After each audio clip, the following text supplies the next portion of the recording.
আসসালামু আলাইকুম, সকলকে আমন্ত্রণ আনন্দ টিভি সংবাদে আপনাদের সঙ্গে আছি আমি মোস্তফা কামাল তোহার। রোহিঙ্গা প্রত্যাবাসনে রাশিয়ার সহায়তা চাইলেন পররাষ্ট্রমন্ত্রী ডক্টর একে আব্দুল মোমেন। এছাড়া বাংলাদেশের কঠিন সময় পাশে থাকার জন্য রাশিয়াকে ধন্যবাদ জানিয়েছেন পররাষ্ট্রমন্ত্রী। শনিবার উজবেকিস্তানের তাশখান্দে রাশিয়ার পররাষ্ট্রমন্ত্রী সের্গেই লেভরভের সঙ্গে এক বৈঠকে তিনি এর সহায়তা প্রত্যাশা করেন। রাজশাহী মেডিকেল কলেজ হাসপাতালের করোনা ইউনিটে গেল ২৪ ঘন্টায় মৃত্যু হলো আরও ১৬ জনের। শুক্রবার সকাল থেকে শনিবার সকাল পর্যন্ত তাদের মৃত্যু হয়। শুক্রবার সকালে রাজশাহী মেডিকেল কলেজ হাসপাতালের পরিচালক ব্রিগেডিয়ার জেনারেল শামীম ইয়াজদানি এ তথ্য জানিয়ে শনিবারও একই তথ্য তিনি প্রকাশ করেন, যেখানে মৃত্যুর এ সংবাদ উঠে আসে। গোপন সংবাদের ভিত্তিতে শুক্রবার রাতে কুমিল্লার ১৪ গ্রামের বাবুর্চি বাজার এলাকায় অভিযান চালিয়ে ২৮ কেজি গাঁজা সহ ৪ মাদক ব্যবসায়ীকে আটক করল র্যাব ১১। এ সময় মাদক পরিবহনে ব্যবহৃত একটি সিএনজি চালিত অটোরিকশা জব্দ করা হয়। আটক মাদক ব্যবসায়ীদেরকে মাদকদ্রব্য নিয়ন্ত্রণ আইনে মামলা দিয়ে ১৪ গ্রাম থানায় হস্তান্তর করা হয়।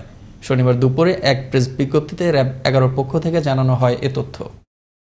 শনিবার সকালে কক্সবাজার শহরের সাহিত্যপল্লী বড়বিল এলাকায় র্যাবের সঙ্গে বন্দুকযুদ্ধে নিহত হয় আশু আলী নামের এক শীর্ষ সন্ত্রাসী।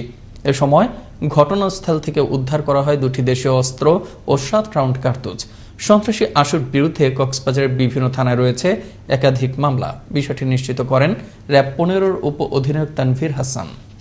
করোনাকালীন বেকার হয়ে পড়ায় ঋণগ্রস্ত হয়ে পড়েন শাহ আলম রাবেয়া নামের এক দম্পতি।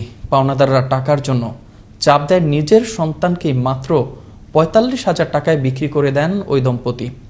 ঘটনাটি ঘটে টাঙ্গাইলের গোপালপুরের সৈয়দপুর গ্রামে।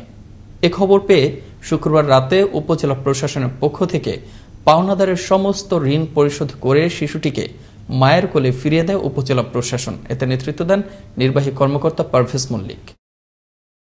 শুক্রবার সন্ধ্যায় ফরিদপুর সদরপুরের দক্ষিণ শোলডুবি গ্রামে জমি জমা সংক্রান্ত বিরোধের জেরে কোহিনুর নামের এক গৃহবধূকে প্রকাশ্যে পিটিয়ে হত্যা করল প্রতিপক্ষরা। খবর পেয়ে ঘটনাস্থল থেকে কোহিনুরের লাশ উদ্ধার করে হাসপাতালের মর্গে পাঠায় পুলিশ। এ ঘটনায় অভিযুক্তরা রয়েছে পলাতক। তাদের গ্রেফতারের চেষ্টা চলছে বলে জানান সদরপুর থানার ভারপ্রাপ্ত কর্মকর্তা সুব্রত গোলদার। গাজীপুরের শ্রীপুরে লবণবাহী ডাম ট্রাক উল্টে এক নারী সহ মৃত্যু হল ২ জনের। এতে আহত হন আরও ২ জন। শনিবার সকালে উপজেলা ঢাকা ময়মনসিংহ মহাসড়কের এমসি বাজার এলাকায় ময়মনসিংহগামী ট্রাকটি নিয়ন্ত্রণ হারিয়ে একটি অটোরিকশা ও পাশে থাকা ৪টি দোকানের ওপর গিয়ে পড়লে হতাহতের এ ঘটনা ঘটে। খবর পেয়ে ঘটনাস্থলে গিয়ে উদ্ধার তৎপরতা চালায় মাওনা হাইওয়ে থানা পুলিশ ও শ্রীপুর ফায়ার সার্ভিস।